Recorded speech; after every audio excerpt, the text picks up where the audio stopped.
ખેડબ્રહ્મા તાલુકાના ગાડુકંપાના પટેલ નારણભાઈ માવજીભાઈના ખેતરમાં લીમડા ઉપર વીજળી પડવાથી લીમડાને થયેલું નુકસાન.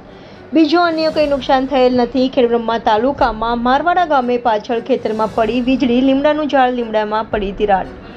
સાબરકાંઠા જિલ્લામાં વીજળી ત્રાટકી. જિલ્લાના વડાલી તાલુકાના થુરાવાસ ગામના ખેતરમાં ત્રાટકી વીજળી, જેમાં ખેતરમાં આવેલ લીમડાના ઝાડ નીચે ઊભા રહેલા 4 ખેત મજૂર પર ત્રાટકી વીજળી, જેમાંથી એક ખેત મજૂરનું મોત થયું તો અન્ય એક વ્યક્તિ ઇજાગ્રસ્ત થતા સારવાર હેઠળ ખસેડાયો.